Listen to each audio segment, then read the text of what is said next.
Come see us doing live shows. We'll be in Los Angeles, Honolulu, Baltimore, Atlantic City, Cohoes, New York, Providence, Rhode Island. Go to jimmydore.com for a link for tickets, and only jimmydore.com.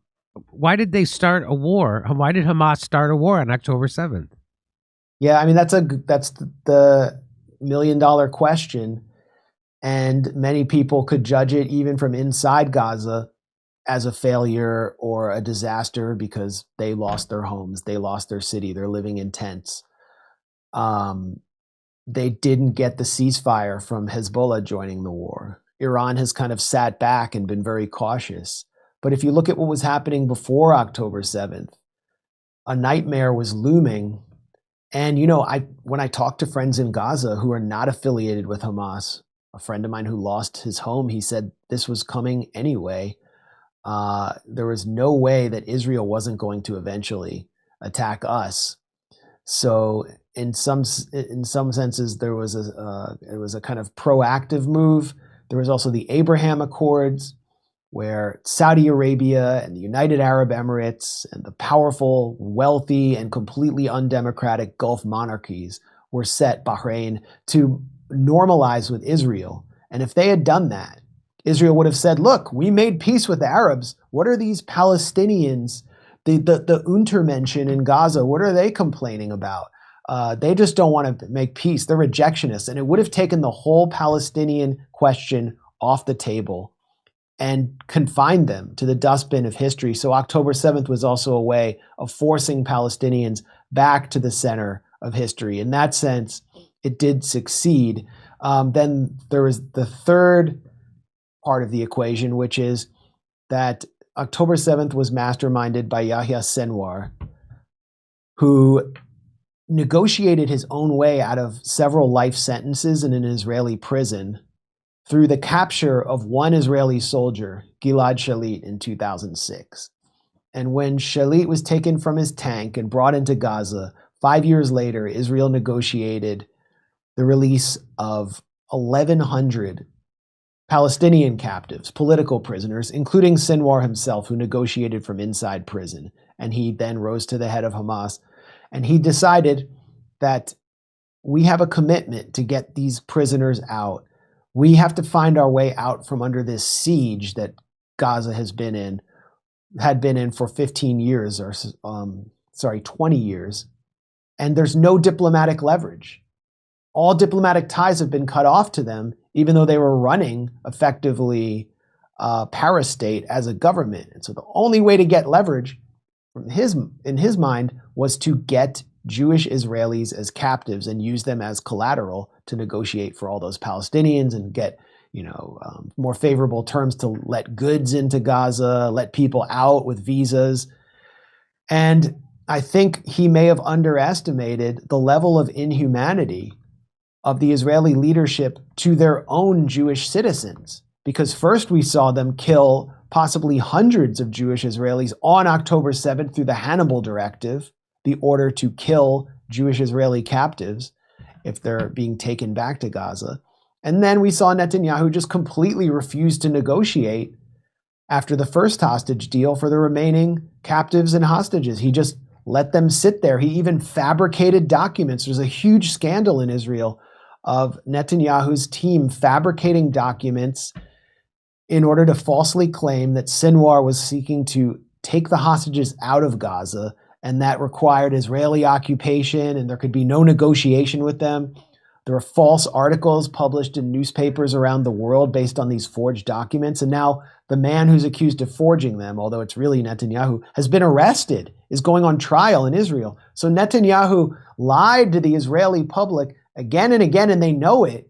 Just a few hours ago, members of the hostages' families blocked Netanyahu's office demanding a deal in Gaza, and he refuses to do it. So I think Sinwar and Hamas thought, they'll care about their own citizens, even if they're willing to slaughter us. And Netanyahu has proven them wrong and is willing to let them die and languish. Well, also the war didn't start on October 7th. This phase of the war did. It's been going on. There's been an occupation since. I mean, what I saw in 2014 in Gaza during that Israeli assault was just absolutely shocking to me. I mean, just spending day after day walking for miles in nothing but rubble. And it's almost like if you look back at it, that seemed minuscule compared to the destruction Israel's visited on Gaza today. But there's just been war after war visited on Gaza. And the goal is just simply to crush Palestinians as a people so that they stop resisting. And it's not going to happen. I mean, look at what's happening in the north of Gaza right now. It's cold, it's raining, their homes have been destroyed, no aid trucks are reaching them, they're being starved, they're being ethnically cleansed, they're being kidnapped by the most powerful military in the region, and one of the most powerful in the world, and Hamas is still fighting there. Israeli soldiers are still getting killed there, and this is after a year of fighting under total siege.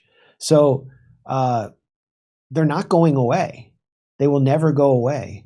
And the idea that Netanyahu has of total victory is a total delusion. So what's going to happen? The United States allowed this to happen. Genocide Joe allowed the Holocaust of our time to happen because the fact is he and the people around him, Tony Blinken, all ardent Zionists, actually at one point believed Netanyahu's propaganda that Hamas could be eliminated.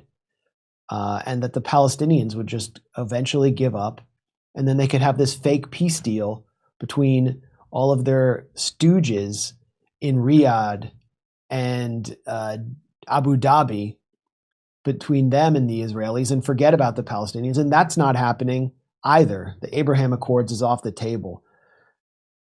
The delusion will continue through the Trump administration, but we're seeing more and more consciousness among the American public across the board, including in the America First base, about this issue. And so I think eventually the jig will be up. But this is a protracted war. It's a long war. It's not just a military war. It's a global war, and it's being fought in the realm of public opinion, which is why we're talking.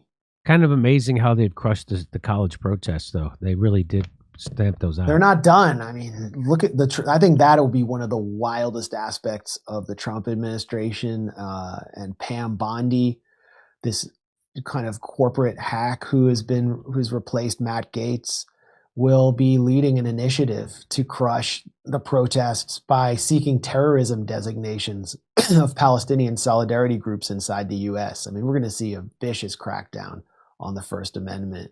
I remember when Matt Gaetz, before his coup de grace, he was denounced as an anti-Semite by the Anti-Defamation League and the American Jewish Committee. They didn't want him there, but they're very comfortable with Pam Bondi. There's a plan already on the table. It's called Project Esther. It was conceived at the Heritage Foundation for criminalizing Palestine solidarity activity in the U.S. And that plan has been put forward to the Trump administration. And we're going to witness a huge fight in our own country just for the right to organize against Israel's genocide. Okay, well, Max Blumenthal, appreciate you taking time and for your commentary, and I hope things go horrible for Israel, but we'll see what happens. Hey, happy holidays to you and Steph. Yeah. You and Anya also. Come see us doing live shows. We'll be in Los Angeles, Honolulu, Baltimore, Atlantic City, Cohoes, New York, Providence, Rhode Island. Go to jimmydore.com for a link for tickets, and only jimmydore.com.